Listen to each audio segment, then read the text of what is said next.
Are you ready to learn? Because my super experienced guests are ready to share some really valuable information. Make sure and listen all the way to the end to get help and support. So let's start with the best audio experience. Hello guys, welcome to our show. Today we discuss about B2B data privacy concerns and how data is being collected. It's very important today because we have many things, many issues, and things change fast. That's why I'm so excited to discuss this topic with Sky Cassidy. How are you? Good. I'm doing great this morning. Love this topic, of course. So excited to come on and talk about it. It's always a little touchy, but Yeah, nice. it's a touchy subject. Of course. Okay, Sky, before we start, just remind about yourself, experience, background, because I think my audience knows you, but I get new audience, get new subscribers who can listen all podcast episodes, and just more about yourself, experience, and how you collect data today. Yeah. So I'm the CEO of Mountaintop Data. We're a business-to-business contact information company. We provide lists basically for sales and marketing activities, direct marketing activities, people doing phone calling, direct email, direct mail, social media outreach. We provide the targeted information for those kind of interactions. So we are, knee deep at least in the data privacy area. Nice. Okay, let's talk about how to collect data, because I see when companies get it wrong, they usually use tools, online studies, but I think you can get the average data, and each case is different, and it's not like to have one tool or a few tools. It's more about to know what your audience needs or your customers want to get. So can you tell more about that, how to collect data today? Yeah, ideally, every company would just have all the information they need to reach out to everybody within their perfect target audience so that they could be in front of them and the best product would win in a some sort of marketing competition to say here's what we have to offer. But that's just not how things work. The information is not all perfectly out there. People have to pull it together and provide it. And you have things like events, and you have things like shopping malls, and you have things, and they're all designed to bring a certain group of people together so people can show them their wares, and those people can find those wares that they want and need, and the people selling them can sell the wares they need to. But when it comes to the direct marketing data, and how that stuff's collected and the privacy around it. And I'm talking here purely about B2B. I know I mentioned shopping malls, but purely B2B, we don't touch consumer data. So it's kind of a different world. A lot of these laws around data privacy cross over between both worlds. But they're primarily focused on the consumer side, and the business side is kind of an afterthought usually, if a thought at all. They're looking at these big social media companies and stuff like that, usually with these laws, and they have specific things they're looking to prevent, but it affects all of us. Anyway, so probably helpful now to reset to what was your original question? I mean, like how to collect data. I mean, like what kind of methods to use to collect data? Because if we have tools, studies, but how to make it differently, how to learn our customers before. Of course, sorry. Content. I have a very short train of thought, and I wanted to get a drink of coffee, so I was distracting there. So collecting data, first with the obvious don't do this areas. You have a data company like us. We're a list company. There's tons of list companies out there, and they're offering you 1 million records for $99. That's a terrible way of collecting data. It's guaranteed to all be garbage data. Any way you use it is going to be a waste of time. And if you do email with it, it's going to be, you're going to get your email platform shut down. It's probably riddled with spam traps, and everything else in it is old information. That's why it's $99 for some obscene amount of records. Your target audience probably isn't even as big as the number of records they're offering. There's just so many things obviously wrong with it. But people say, oh, but let me just it's only this much money. I'm just going to try this. And it's like, that's a huge mistake there. If you're doing physical mailers, that's a complete waste of money. Setting those things up and sending them. If you're having your reps, I'll just have my reps call on these. You don't realize you're burning your sales reps and your sales development reps. They're wasting their time, starting to hate your company, starting to hate your sales and marketing practices, and starting to hate you. And that is really not something you want. So clean data is important. Safe data is important. Another terrible don't get some data scraping tool that goes and scrapes emails from online. That was a bad practice in like 2006. Now it's a horrific practice in that the number one thing that's going to happen to you is you're going to get blacklisted everywhere. The emails that are online are primarily seeds put out there specifically to catch people that are scraping stuff with these tools and emailing to them and blacklist the heck out of them. So you're just going to destroy your reputation, your domain, your email providers are going to drop you, that kind of stuff. So those are a couple really easy things people fall for, but it's like, don't do that. So I'm not here to say the only option is to come to us and buy a list. We're a option. There's a handful of quality data companies out there. But just don't go for one of these things that, that's going to get you in trouble. Don't go that route. Another option, of course, is just building your own contact information. Your in-house list is going to be your most valuable list. So the prospects and clients that you have, hopefully you have a CRM that you have in your CRM. That's your best list. The people you're reaching out to regularly, you know who they are. You know they're part of your target audience. You know they either buy or will likely one day are your best contacts. You want to regularly add to that because you're having turnover in your industry. Ideally, you would have your total addressable market, your TAM, completely identified. And some companies have a couple hundred companies that they sell to, and that's it. That's their whole audience. And so it's pretty easy for them to just manually identify all of them and keep that up to date. Great. But most of us have a much larger audience. You're not going to be able to have it all, but you want to get the largest segment possible of your, your best target audience, total addressable market there. And that's where, if it's fairly small, you can build it out yourself. You can find a specialty database provider if you're in a specialty industry. Say you're looking for nurses.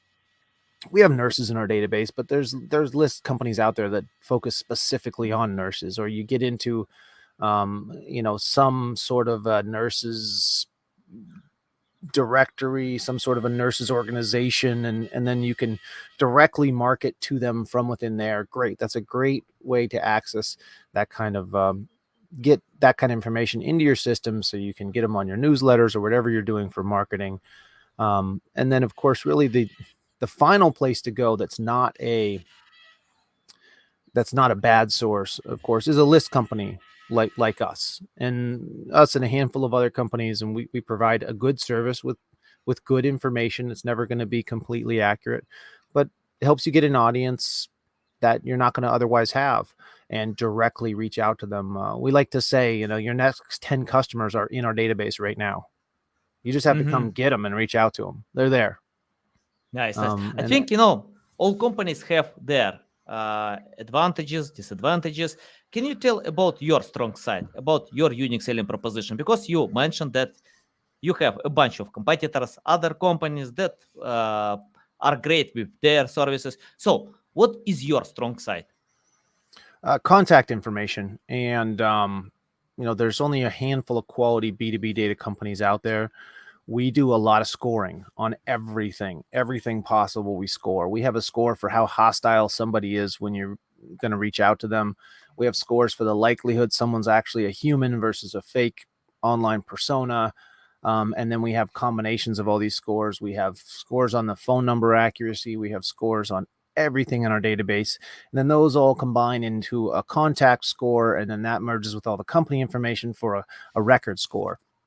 So we're heavily based on scoring, allows us to do a lot of machine learning type things in order to not decide if a record's good or bad, but decide which data point to go with when we have multiple possibilities from multiple sources for a value in a field. So let's say an address.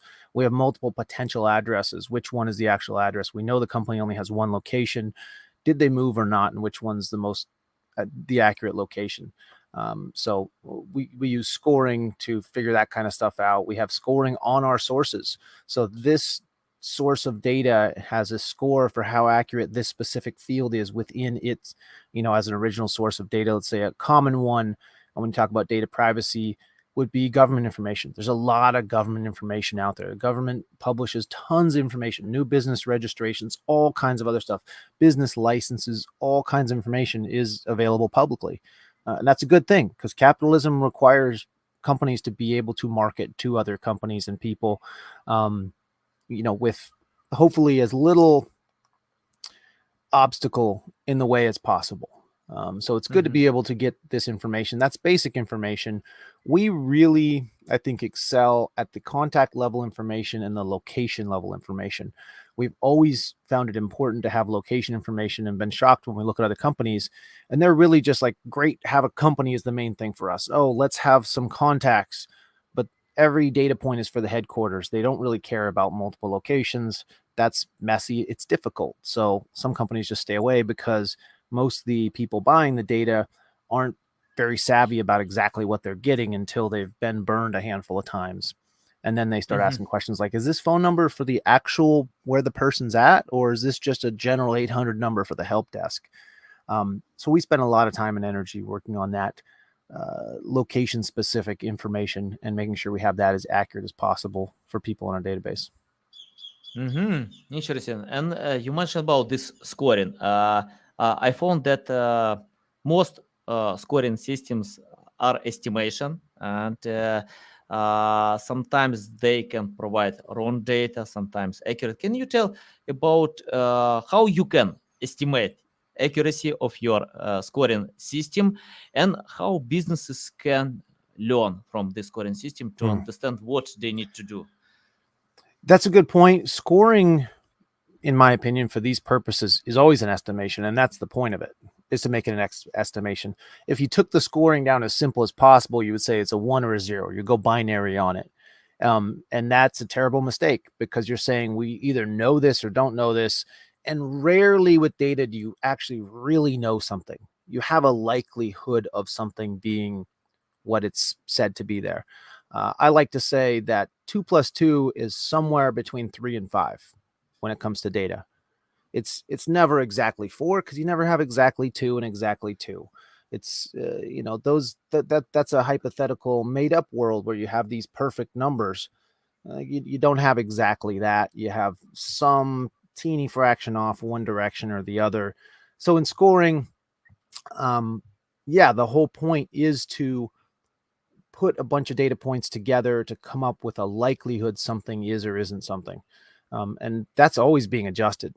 We're always looking at the scoring, saying this seems to be off, this seems to be, and that's really, I think, if you came down to it, it's almost like saying, hey, all the data out there, and most of us data companies have access to the same information. We have some things we do that are unique, and some of these other companies do too. I get threatened to be sued every once in a while when I talk about some other companies' data practices, because they really don't want people to hear about how they're collecting some of this information. We've seen a lot of issues in the past. It's why we have these data laws, is because companies will do crazy things to get volumes of information on people. They will start whole other companies that don't actually exist, or do actually exist, purely for the purpose of collecting information. They'll create applications and games just to scrape information. They do all kinds of crazy things. Anyway, I think I was on the topic of scoring. So we do all this stuff for the scoring, but it's really just kind of a general idea. When we start out with a scoring model, it's usually somebody just has to make it up. They just have to say, like, okay, let's start with these numbers. And we have some basic, you may say we're going to score between 1 and 100 for everything, or 1 to 10, and we're going to use decimals, which mine will be 1 to 100, or, whatever range you're deciding to do, hopefully not 1 or 0. You just kind of pick it. There's no real reason other than we need to have a range. And then you just kind of pick, like, well, hey, what's the threshold for good and bad? Well, there's a couple ways. You can say, what's the threshold for good and bad? Or you can reverse engineer it and say, here's the data points. Let's apply. Machine learning makes this all a ton easier, but that's the manual version of machine learning. And let me know if I'm getting too boring here. Or you basically say we have 10 data points. They're each going to be worth, let's say you're scoring 1 to 100. They're each going to be worth 10 points. And I don't know how you decide whether they get 10 points or not. Maybe it's either a yes or no. You go binary at that point. You either get 10 or you don't get 10. And this is an oversimplification of things. And then you just say, is this data point a good or a bad? If it has this good, if it doesn't have this bad, okay. And then you add up and you say, oh, great, we had 70 points for this record, and you score all your records, and then you go manually look at them. Again, this is kind of manual machine learning. You say, okay, which ones were actually right? And then you make adjustments. Yeah. And then you'd either say, let's set the threshold for right and wrong here, because this looks like this is where we got it. Or usually you find some data points where you say, this point seems to be overweighted.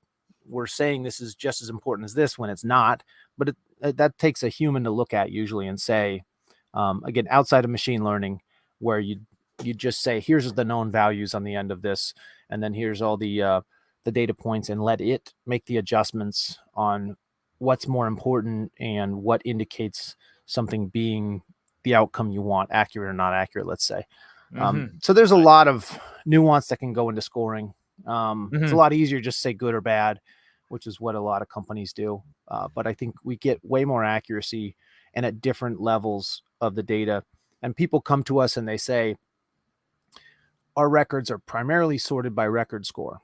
But some people will say, I'm really most interested in the phone number. We're calling on these. We say, great. Well, let's search for you by the phone score then. We're not going to be as interested in the other fields. It's the phone score. How likely is it that this phone number actually belongs to this person? That when you call, this phone number belongs to the location that this person's at, the person's actually there, they're actually employed, this is actually who they are all minor parts of the score. But the main importance to them is that the phone number is accurate. Great. Now we can switch over and focus on that phone number. And then if they say, yeah, these phone numbers weren't accurate enough, we say, okay, let's just, for this particular list, we're just going to change the score level. We were requiring a certain score to get for the data to be available to you before. Now, when we provide you data, we're just going to up that score and say it has to be higher scoring than it was before. And then if we run into issues with the data sets, then we have to dig into the scoring mess and figure out, why is our process not giving us the results it should here? What variable are we overweighting or underweighting, and or do we just have the threshold set at the wrong spot? What changed? Things change all the time. And that's really the job in this industry, is maintaining the data. Data collection, where you get it from, making sure you have good data privacy practices, all that's great. But the important thing really is you have the ability to maintain the data. If you're starting with zero, you need to build data.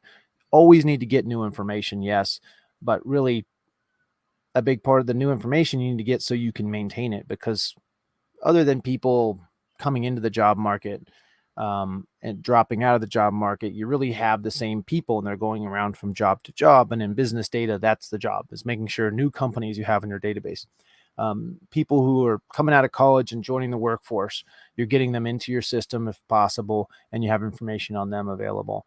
And then people changing jobs. We've sold our data set to companies in the past that wanted to start a data company because we knew they couldn't maintain it. So we weren't creating a competitor. Who cares? The data is going to go bad. We're selling them apples and they think they're going to become apple farmers. It doesn't work that way. You have to actually have the ability to grow and maintain an apple farm.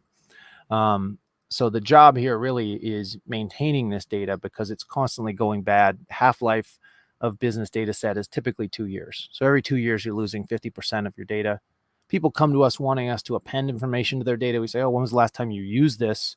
4 years ago. Okay, great. It's going to be 75% wrong now, depending on the target audience. Top level CEOs, those kind of things obviously have lower turnover. Salespeople, IT people, extremely high turnover. But on average, yeah, you're looking at about 2 years. And then in the last couple of years, forget about it. During COVID, it's insane. Turnover, it wasn't even a real thing. Half the people that weren't working were still employed, but weren't there. And it just, things got really bizarre. And now we're getting back to normal, but there's mass layoffs. So turnover is extremely high in certain sectors. And that maintenance job is just always a challenge. Nice, nice. Got it. Valuable. Okay, I have the question about data privacy concerns, and let me share a story. Once I read a book about, and that was a great example about pregnant women. When they buy something in grocery store, they usually change habits if they get pregnancy, and some stores can collect this data and send them pictures when it's time. And many women are angry about that. They can get the feeling that someone follow them, steal their information, how they can do it. And for example, I got the same feeling a few days ago because I usually work out with my son in the morning. We go outside to pull ups. It's proof. No, yeah, I can show my hands.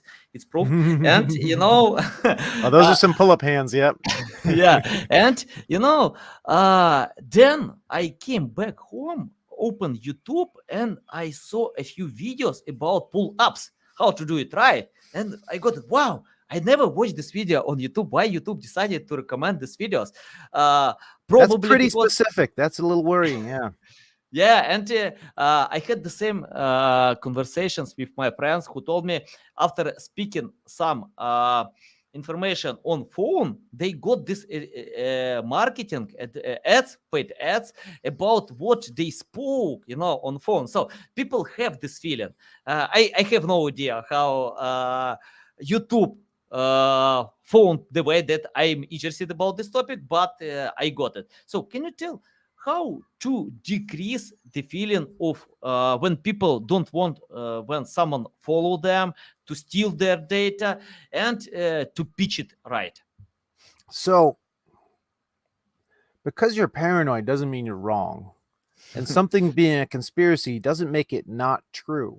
There are crazy conspiracies, and then there are actual conspiracies. We have the word, and there's, whole laws around conspiring. It's something that people and companies do and increasingly do when it comes to data. You hear these stories of things like electronics that have microphones built into them when there's no need for a microphone. It's not supposed to be a listening device. It's only an audio device. Why is there a microphone in it? Companies are definitely trying to gather all the information they can on you. So there's the famous, I think it was Target story of them providing their looking at people's buying habits, what they're buying in the store, tracking, because you get a card. You want the discount, you get the card. They get information on you. That's the deal. So here's the thing with data privacy. People get upset when they make information public and then people know that. When you choose to make it public, that's not a data privacy issue. It's okay for people to know everything you make public. And this is where people think, I did a talk called You Don't Own Your Data. You don't own your data. Anything you put out there, you don't own. You don't own so much about you that you want to think you claim and own, but anything you put out in public, don't get upset. The problem I have is when companies are doing things that are either illegal, but they don't care because they know they're going to make more money off the data than if they ever get caught, what it would cost them, or just really crazy gray area, or it seems illegal, but their lawyers say, yeah, this could be gray. It's weird. Lawyers either go one way or another. They're either justifying whatever actions the business wants, and they're like, oh, no, we're going to find a way that this could be considered legal, or they just typically the law department is the no department. They're just there to tell everybody, nope, you can't do that. Nope, you can't say that. Nope, we're going to make everything take a lot longer. Somehow with these big companies, the law department seems to be more of a, the lawyers for the Cosa Nostra or something like that. And their job is to make excuses for why they can do certain things. Anyway, data is being collected on you in all different ways. Primarily, it's stuff you make available publicly on purpose, and it's compiled. You get things like the whole, hey, is my phone listening to me? This is really weird. If your phone's listening to you when you're not on it, that's bad. If it's listening to you even when you are on it, that can be bad. most likely any listening that's going on is not the phone itself, but some app that was installed because your kid wanted to play a game, and that app has been given access to your microphone, even though it doesn't seem it needs it. It just asks for that, and you can't play the game unless you give it this access. So you give it the access, and then it's actually listening and collecting data for marketing purposes. That's just too valuable for companies not to collect that stuff. Even if what they're doing is illegal, it's probably created in some foreign country somewhere, and until it gets escalated enough, then they're selling the data to these ad serving networks because the data is available and there's a lot of money in it. That kind of stuff's really fishy. The whole, hey, I was talking about this, I was doing this. Here's the thing that's much more direct that I've noticed and I have a problem with, because I feel it crosses the fine line of data privacy. And most people are just like, data privacy good or data privacy bad, depending on what they do for a living. There is a fine line in there, and the nuances really, really, really matter. You don't want to make everything locked down and private the way they did with GDPR, I think, although most people are just violating it from what I've seen over there and saying, hey, until they actually clamp down and start busting people with this, or, yeah, we know it's a law, but it's not really designed to be used on us, so we're going to violate it. Anyway, the fine details really matter. Getting back to the collection thing, something that I noticed recently, it's been going on for a while, I'm sure, but this is a real thing. And I don't know what's collecting and selling the information, but it appears that many of the services as companies we pay for, things like your lines of communication, the way your customers talk to you and you talk to your customers, are selling information on who you're interacting with to ad networks so they can provide display ads. And the way they appear to be getting away with this is they say, oh, there's no data privacy violation because this is not identifiable information. They take the information and they're using the generic contact information with no person attached to it so they can serve ads. Then it doesn't matter. But so whoever's having the ads served doesn't get to know here's the person's name and all their other information, but they still get to get the ads served. And here's where it gets really weird. You talk about the phone. It appears when you make a phone call on many devices now, many services, that you're paying for this phone service as a business. And let's say you call a client. Somewhere along that call, the fact that your phone number, which they have associated with your business and what your business does, is calling their phone number. They're making the connection of saying, this is intent. This is saying this person is interested in this kind of business. Now that person's number and IP is going to go into a pool for ad retargeting. It's being sold to these ad retargeting people. So they're making money. It goes into a pool of people that whatever business you do, let's say you're in the business of pull-ups. It's not a real business, I know, but unless you're talking about babies' diapers. But it's a very specific niche. And you call somebody, a client, to talk to them about, their pull-ups. That's a really specific thing. Now, suddenly, that client starts seeing ads served to them on these ad networks, the display ads on their phone, online, everywhere, about pull-ups. Like, that's weird. Let's say you didn't call a client, you called a friend.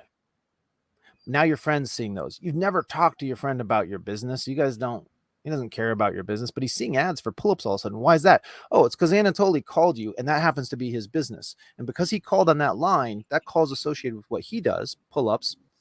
And now you're going to start seeing ads on pull-ups. Essentially, somewhere along that line, part of that service chain that you're paying for as a means of reaching out to your clients, theoretically, it could have been a client. It was a friend in this case. That information is being sold. So the fact that you work so hard to get that, let's say it's a client now, hypothetically, to get that client, you spent so much money to generate the lead, to get them in as a client. And now you're counting on that, lifetime value of the customer, whatever it is.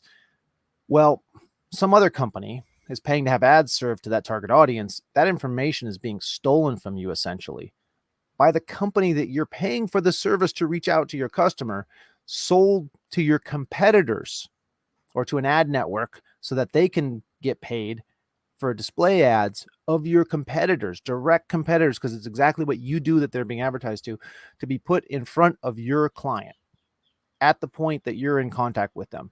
To me, that is a massive, massive violation of who knows how many things, but I don't know if there's a data privacy. I think, again, they get around it by anonymizing it. They say, no, it's not Anatoly. It's not his company. All we're doing is making the connection that here's what the industry is.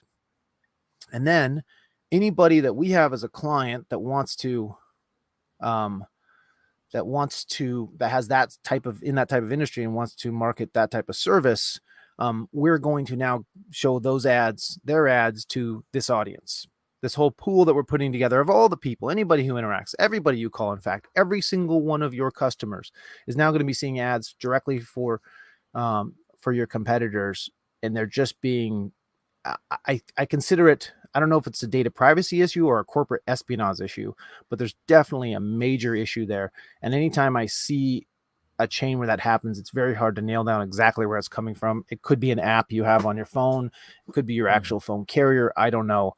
But somewhere along that line, something that you're paying for is stealing that information and selling it to ad networks so that your competitors can immediately get in front of the people you worked so hard to get in and start talking to.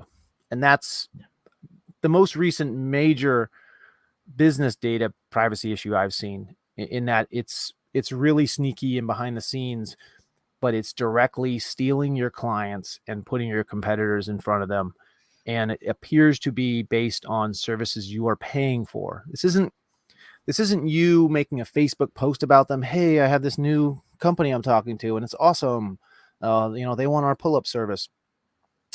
This is a service you're paying for direct one-to-one communication with your client. So if you want to put something out there publicly, don't be upset that your clients are going to come and take that away. There's tons of tricky little things companies do to identify when a competitor starts talking to another company so they can step in at that point too, based on public information you're putting out there unknowingly. But the private information of a direct paid service communication being scraped and used to serve ads, that's a massive, massive issue.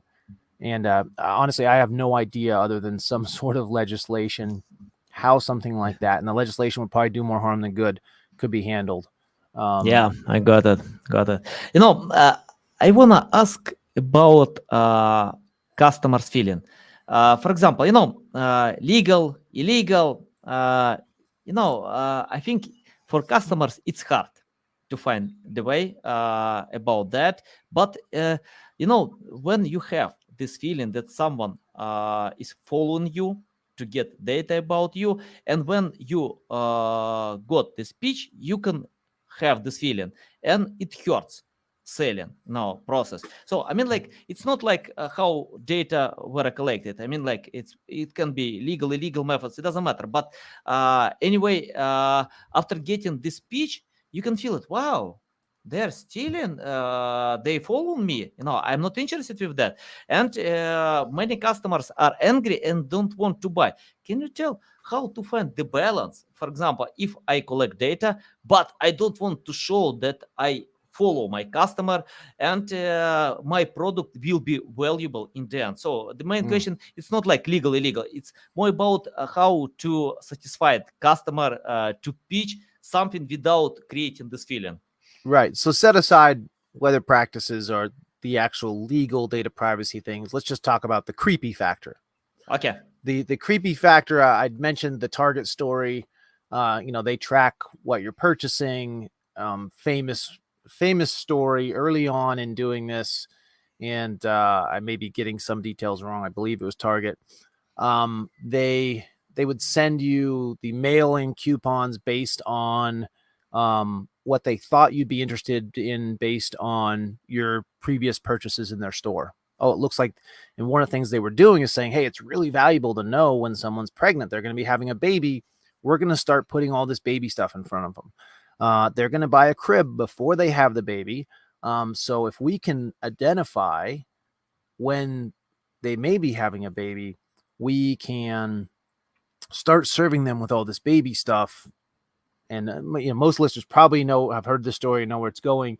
But so they were doing that, and they got a very angry customer because this guy wanted to know why his teenage daughter was getting all these ads for all this baby stuff. And it turned out that's how he found out his teenage daughter was pregnant, because Target knew before he did, because they saw her buying patterns and saw she's buying all the stuff that pregnant people tend to buy. Yeah, I read the story. Yeah. And so huge. And that was Target being very good at targeting. The woman was pregnant. These are products she's probably going to want to buy, but you hit the creepy factor where you're being too good at showing so much, or that you've been able to kind of Sherlock Holmes-esque deduce what's going on. It's like our scoring. I'm sure they have all kinds of scoring and that kind of thing. You look at all these data points and the system says, here's likely something going on in this person's life, and here's the products that would be associated with that. Okay, the guy's buying a whole ton of Slim Jims. Let's give him some antacid coupons or something like that. The guy's gonna start having some heartburn anytime now. Whatever they figure out, here's what you're most likely to buy. We want to put these products in front of you. But yes, if you're too good at it, it gets weird. We did a thing early on, actually not at this company, I was at a marketing company in early 2000s. We developed a technique where we figured out, hey, we can figure out people's email addresses because they have all the same convention.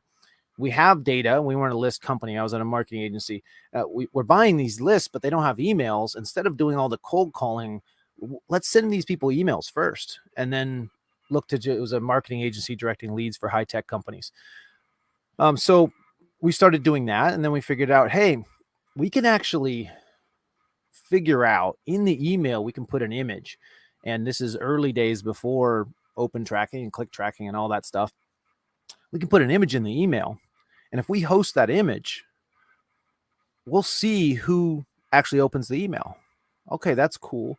Then we figured out, so we have our sales reps here, and they're cold calling still. We're getting some responses and stuff, and they call those, but then they're spending a lot of time cold calling. Let's have them call people. We took one guy, I think, and we tested this with them and said, let's have him be able to see when this image is downloaded so he can call people, knowing one of the biggest issues you have when calling is the person doesn't answer the phone. They're not at their desk. They're not at their desk. They're not at their desk. Nowadays, there's a lot of other things going on, but back then it was just either they're not at their desk or not. And we said, hey, if they just open their email, they're at their desk. We could really bump up the response rates, how many times we're getting people on the phone, by let's let this rep see when the person opens their email. We'll just set a little program here. Boom. When an image is downloaded, unique code, all this other stuff, it's just going to notify this guy. He's going to be able to see. And then he's going to call the person that just opened their email. Super high rate of connect through. And what we found was that creepy factor. It's really effective, yes, but people are weirded out that they're looking at an email from you and they're getting a call from you. So we had to start telling people like, oh, act like every single time it's a crazy coincidence. Nowadays that wouldn't work because back then people didn't know you could do this. So they were just kind of creeped out like, whoa, what a crazy coincidence. I'm looking at your email right now, and then my phone rings and it's you. Nowadays people would know like, oh, you're looking at me, and they'd cover the camera on their laptop or whatever it is. So that creepy factor and trying to have information on people that helps you, let's say, sell them, but better serve their needs, helps you identify if they're actually interested in your product, who should be pursued. You have, let's say you buy a list from us and you have 50,000 contacts you could pursue. Okay, how are you going to possibly pursue them all? You shouldn't. You need to find a way to identify which ones are the highest priority, most likely to buy. And that is what we call today intent data. But somebody just opened your email and you can call them right now. That's some pretty high intent, or at least the ability to be there. Having very targeted lists makes it higher intent. But yeah, the more information you have, it can get creepy when you're reaching out to them too accurately. And it makes them feel weird because you know so much about them. I mean, imagine you went to go on a date with somebody. It's the first date, and you got a CIA dossier on them, and you knew everything about them. at some Yeah. point it would start to freak them out. Or like, oh, this guy's taking me to my favorite place. He's wearing my favorite. Everything about what's going on here is my favorite. It's kind of like in the Matrix when they said they made the first world they made was ideal and everybody was happy and perfect, but the humans rejected it because it's just not natural for them. It's like, yeah, Yeah. you'd reject that. At some point, you'd be like, this is like some weird Twilight Zone dream. This is way too creepy. How does this guy have checked exactly everything perfectly? He's ordering for me. He happened to pick my favorite wine. My favorite music is on. My favorite dessert is all ready. My favorite everything. Oh, the books that are my favorite books are his favorite books. And it would very quickly get super creepy. And you just be like, I'm sorry, but I'm too weirded out. So Nice, you want to nice. stay away from that.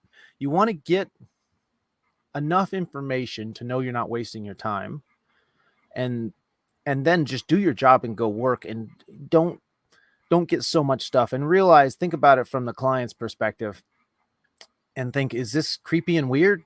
If I approach it this way, and you can always lean back on the, hey, what a crazy coincidence, if you need to. But if you do that every single time, you're gonna end up doing it with the same guy twice eventually, and then it's really weird. It's like, wait, you've used that line last time you were creepy, and knew too much. And you're like, oops, now I've been busted. So I'd say don't go overboard on the information. Like, it's not usually a problem having too good information, Mhm. but you can try to push it there, and then it causes problems. So there's a such thing as doing too much. Yeah, trying too Nice. hard, it Got it. becomes weird, suspicious, gives people a yucky feeling. Like, once you have enough information to act on something, act on it. Yeah. I think Awesome. that was Awesome. kind of where you were going with that, right? Yeah. I often get the same Mm. explanation from data experts who can tell, it's better to have enough data than over data. And I remember another story from Jeff Bezos when he got data about a new product from a research team, and this team asked him to give more time to research more deeply to understand this product, and he denied. He told, we have enough data, guys, we need to test it, we need to experiment. And this product was Alexa. Almost all homes in the US have this product because Jeff Bezos got it. It's enough to know that this product will, I don't know, many people will buy this product. Yeah, Anatoly, Disrupt so the many people have it that when you say Alexa on a podcast, you then have to say, Alexa, stop, to make sure if you triggered her that you turn her off as well. Yeah, nice. And Sky, I have the final question. According to your experience, for example, I found that I get high results with clients who understand SEO, because if they understand, then we can cooperate like a cohesive team, achieve great results. But if they don't, but wanna get SEO traffic without understanding, I usually tell them, take my course. It costs like $10-20. Go to Google, YouTube, learn it.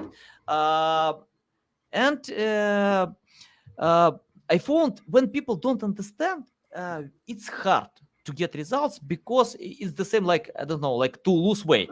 No, the best coach can help people to lose weight if they don't understand why they need to eat healthy food, to drink water, to train hard. And let's imagine you started today from scratch without any experience, knowledge, skills, completely from scratch. What will you do today to learn more about collection data?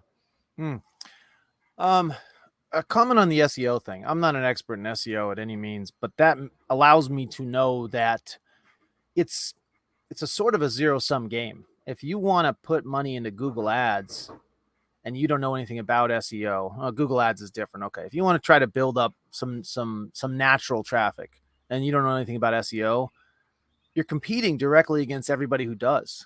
It's like, so to help pitch you what you guys do, you're competing against people who have taken those kind of courses, know how to optimize SEO, and you're going to lose to them every time. So it's a waste of time and money, kind of, if you don't know what you're doing. It's just your competitors are going to win out every time. You have to know what you're doing in that space. If you make a cold call, you can call and talk to the person. It isn't like every time you call, you're having to compete directly with your competitor being on the line at the same time. It's not a debate between the two of you. It's not a panel where you both get to talk to the customer. It's just you and the customer, and you get to try to pitch them on what you do. But SEO, it's crunching what you know about SEO and what your competitors do and deciding who wins every single time. And yeah, you're going to lose every time if you don't know anything about it. I know little enough about SEO to know if I tried to do some SEO stuff myself, I would lose to my competitors every single time. It's like you have Yeah. to know what you're doing, or you will Ex- always lose very easily when you're Yeah. just a total SEO sucker kind of out there. So yeah, definitely, Yeah, I'm but with you on that. Know something about it. But you had a question for me that was separate from that. I'm sorry. yeah, the question was how to learn about collecting data from scratch without any experience. For example, if you have a new customer, he doesn't know anything about data, but you understand that, for example, when customer can't create the task for you, you know what kind of data the company needs, and because they don't know the basic. So, can you tell how to learn this basic? Yeah, my first advice would be don't. Why? That's why we have companies like our company too. You come to a data company, they should be able to help you. You don't know data? Good, they do. Tell them what you do.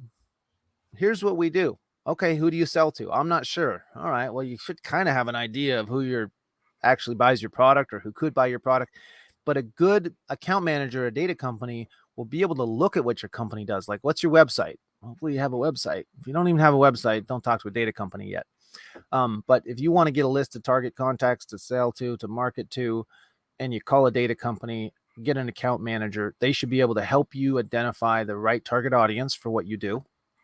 If you know who it is, if you're like, hey, yeah, we sell to, CEOs at mid-sized companies. Okay, what's a mid-sized company? So a lot of at large companies or small companies. Like, small isn't really a data point. There is no, I'm sorry, we get kind of technical with data.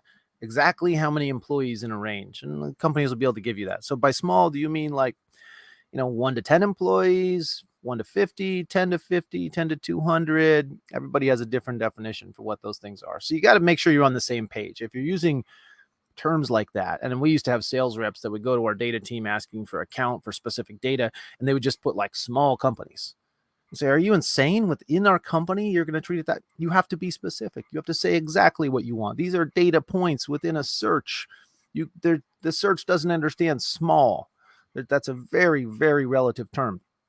So your rep will be able to help you with that kind of thing. They'll be able to help make sure you're getting the right data for your company if you have a good rep. Some companies will just say like, hey, here's our list, pick one. Okay, look, if you're marketing to nurses and they say we have a database of nurses, all right, database of nurses, great. A couple things you want to ask, what's the geography? Is this US? Is this nationwide? You don't want to buy a database of nurses and find out, oh, these nurses, we're all in Turkey. Oops, I didn't ask the location. How the heck did I get a database of Turkish nurses? Well, you didn't ask. And they'll say, hey, you didn't say where you wanted. Haha, gotcha. And that's how some companies operate. But make sure you're getting what you actually need, and that account manager should be able to help you. You don't need to learn all about data. That's why data companies exist, to do that for you. People come and tell us like, why wouldn't I just go online and find all this information myself if most of it's public? Have at it. What do you want? 10 contacts? How long is it going to take you per contact? Because you're getting them for like 10 cents a pop or something. Like, depends on the volume you buy with a data company. But how much of your time? How much do you make an hour? How many contacts are you going to go and find the information on in an hour? That's a waste of your time. That's why companies come and do this. They specialize. You can do everything yourself. Build your own car, build your own toaster, whatever. No, you go to a company and buy it because it's going to take you longer, more resources than it's worth. You're specialized in your field. You make money there. You spend it on people who specialize in their field because they're going to be way more efficient than you trying to do everything yourself and reinvent the wheel So I say, don't learn it. Just go to a data company. The account manager is going to be your Sherpa. They're going to help you through the process. They're going to help you get to the top of the mountain, even if you don't know how to climb. That's their job. They know the mountain. You don't have to become a mountain expert. You go to a data company and you get an account manager that'll help you get what you need.